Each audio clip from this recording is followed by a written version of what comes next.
Bus conductor के रूप में काम करने वाले यादगिरी अपनी कमाई के कारण बड़ी मुश्किलों से अपने परिवार का गुजारा कर पाते थे। इसलिए उनकी पत्नी रोजा किसी तरह से घर चलाने में उनकी मदद करना चाहती थीं। बहुत थोड़ी एक्स्ट्रा इनकम के लिए मैंने चिट फंड बिजनेस शुरू किया। मैंने इस काम की शुरुआत 5,000 रुपयों से की थी और धीरे धीरे इसमें मेरे साथ नए सदस्य जुड़ने लगे और इस तरह मैं अपने परिवार के लिए थोड़ा बहुत पैसा कमाने लगी। इस इनकम से हमारी फैमिली अच्छी तरह चल रही थी। जैसे जैसे दिन बीतते गए उनका चिट बिजनेस बढ़ने लगा और रोजा को उनकी मदद के लिए किसी की जरूरत थी। मेरी पत्नी को पहले से ही चिट फंड के बिजनेस का थोड़ा अनुभव था, तो मैंने सोचा कि क्योंकि ये मामला जो है वो पैसों से जुड़ा है, तो किसी और से उसकी मदद के लिए रखने की बजाय क्यों ना हम दोनों ही मिलकर ये काम करें। इसलिए मैंने नौकरी से एक लंबी छुट्टी ले ली। शुरुआत में तो बिजनेस बहुत अच्छा हो रहा था। हम लोगों पर भरोसा कर रहे थे और लोग हम पर भरोसा कर। इस तरह एक आदमी जिसने मेरे साथ 50,000 से काम शुरू किया था 1 लाख तक पहुंचा और उसके बाद 2 लाख तक। वो मुझसे पैसे लेता था और मैं उसे पैसे देती भी थी क्योंकि उसने हमारा भरोसा जीत लिया था। लेकिन हमारे ऊपर दूसरों का बहुत दबाव था। उनका कहना था कि उन्होंने सही तरीके से पैसा दिया तो हमें भी उनका सही तरीके से ही पैसा लौटाना चाहिए। थोड़े ही समय के बाद यादगिरी और रोजा बहुत घाटे में आ गए। यही नहीं बल्कि यादगिरी को नौकरी से भी निकाल दिया गया क्योंकि वो काफी समय से अपने काम पर नहीं जा रहे थे। हमारी हालत बहुत ज्यादा खराब हो गई थी।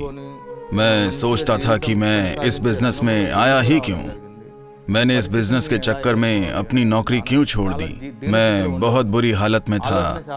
अक्सर सोचता था इस हालत से निकालने में कौन मेरी मदद करेगा। मैं अपनी जान देना चाहता था, लेकिन फिर मैंने अपने बच्चों के बारे में सोचा। इस दबाव और डर के कारण यादगिरी और रोजा ने अपने शहर को छोड़ दिया और हैदराबाद चले गए। वहां उन्होंने एक चर्च सर्विस में भाग लिया। मैं जैसे ही चर्च गई मुझे बहुत शांति महसूस हुई। चर्च से बाहर आने के बाद मैं ये सोचकर डर रही थी कि क्या होगा अगर किसी ने मुझे पहचान लिया और मुझसे अपना पैसा मांगने लगा, या फिर मैं घर जाऊं तो क्या वहाँ कोई पहले से ही बैठकर अपना पैसा मांगने के लिए मेरा इंतजार कर रहा होगा। मैं हर वक्त इसी टेंशन में रहती थी। मैं बहुत रोती थी और परमेश्वर से प्रार्थना करती थी। मैं अपनी आंखें बंद करके इस तरह प्रार्थना करती कि जैसे मैं अपने माता पिता के सामने मैं कहती कि परमेश्वर बस अब आप ही मुझे बचा सकते हैं। प्रार्थना करने और बाइबल पढ़ने में समय बिताने के दौरान यादगिरी को अपने द्वारा किए गए गलत कामों का एहसास हुआ और उन्होंने प्रभु यीशु से माफी मांगी।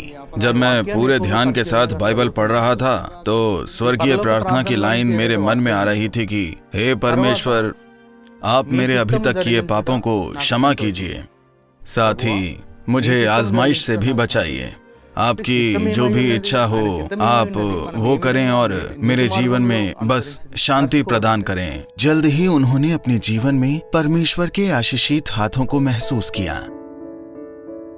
यादगिरी को अपनी नौकरी वापस मिल गई और रोजा को भी एक सरकारी नौकरी मिल गई, जिससे उन्होंने अपने ऊपर चढ़े सारे कर्ज उतार दिए और वापस अपने शहर चले गए।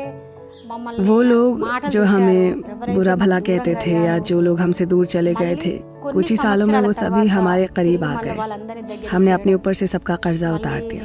सच कहूँ तो हमें बिल्कुल उम्मीद नहीं थी कि इस तरह से हमारा जीवन फिर से संवर जाएगा और हमारी खोई हुई खुशी हमें दोबारा इस तरह से हासिल हो जाएगी।